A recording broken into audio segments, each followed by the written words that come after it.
just thrilled to death to be able to pull this one out. You know, we got off to a really good start in that game. At halftime, we talked about how hard Quinnipiac was going to come out in the second half. You know, it's tournament time, and so we knew that we just needed to get stops and be able to take care of the ball, turn the ball over a little bit down the stretch, kind of open the door for them. And they're a really tough team. I mean, they have a lot of weapons. They can score on the inside. They can score on the outside. It took everything that we had to be able to pull that one out. And really, especially with this group sitting right here, I couldn't be happier. Just really proud and really happy for these guys.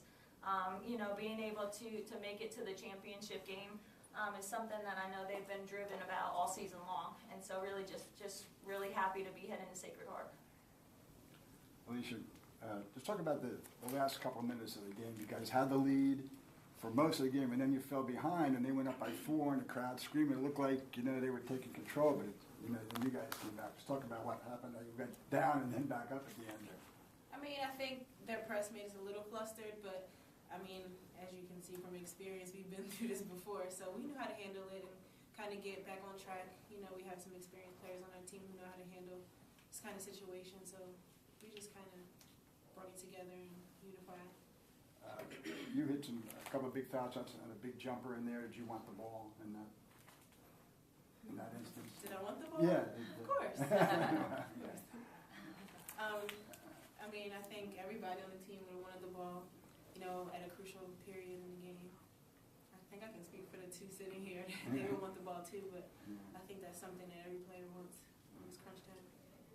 And Abby, just talk a little bit about what this game means to you guys, just in general. It means a whole lot. We went here, this is like deja vu. We did this last year. Came up short, and it's just great to be back in the championship game, to do what we wanted to do from the beginning when we started preseason on, just having that focus to get back here and just to be here is incredible. So it means a lot to me. Alicia, how important was it for you guys to get off to the big start that you did? How important was that you got off to? I think it was very important for everyone's confidence and us as players. Like, it made everything easier, I think. Like, it made us easier to focus. It made it easier for us to go hard, and I think that was a good boost for us.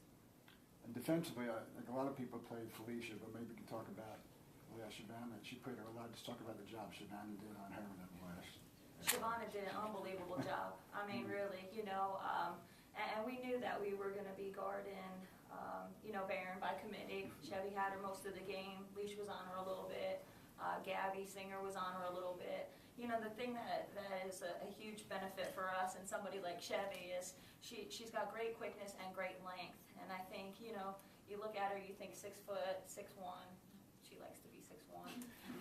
But the thing is, when she's got such long arms that she can actually defend penetration yet still contest shots.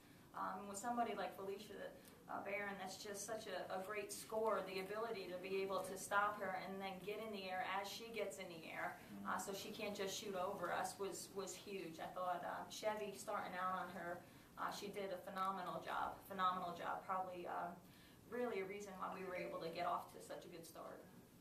What was it like to guard her? Just talk about, you know, just playing her. I mean, she's a good player. You have to respect her. I knew that it was going to be a hard job, and in my mind, I just thought, don't really get a shot. Just shut her down. And I had faith in all the rest of my team to help me if I got beat or anything. So at the very end, she does get off the last shot, and just, you know, just talk about it. Seemed to hang in the air for a while. You know, just talk about what you were thinking. Not the very end, the half-court shot, because that way I had no chance. But the one before that, and then you went to the line after that. But the one before that, you know, after they got the ball back, was a turnover, and then they got the ball back the next to last three. Yeah, what were you thinking? What about you, Lee? She saw it. Well, when she shot it, I think, you know, I was looking to see where my girl was, but at the same time looking at the ball, and I was like, no. And it didn't go in, so.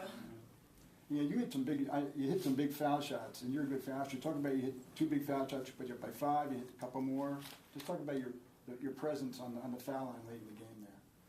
Just how you felt. Foul shooting's always scary because it's just you and the basket. basket, there's no one in front of you, so you're expected to make it. But just stayed relaxed and Coach, their possession with 30 seconds to go when they held it, probably thought they were going to get the ball to McQueen down low. You shut that off. Were you expected to? I mean, because Barron was wide open. What was your game plan on that? You know, it's funny because they had been going to her down the stretch with a little play that they were running. They were having her screen on the ball. The way we were defending that for most of the game, we were showing and then rotating behind. We're trying to recover, but it was letting her get the ball pretty deep. And that last time out, actually, it was a couple before that. We talked about just changing the way we were going to defend that. Our post players were we just call it pinch, and so they're going to get right up on her. And the guard defending the screen on the ball was going to go under, and I feel like it helped us on that last play for sure because she just couldn't get low on that, you know. And if she had, they might have gone into her. Right now when the ball does get kicked out to Barron and she's wide open, I mean, are you thinking, we're in trouble? Because she didn't shoot good all day. But it happened, you know, it happened so fast, and we did get a contest on it, which I was thankful for. And then really all I was thinking was rebound, because you know, on a shot like that with time ticking down, it's easy to get caught up with watching the shot. And I'm not even sure who came up with that. Chef, right? Chef. That was probably the biggest rebound of the game. Gilbert Celaya, Bobcat Sports Network. If anyone can speak about the full court press that Quinnipiac came out in the second half, it really seemed to frustrate you. Even though your team was beating the full court press, they were getting a lot of passes and they were still maintaining a high percentage of rebounds. Yeah, I mean, really, it took us out of our rhythm a little bit, you know.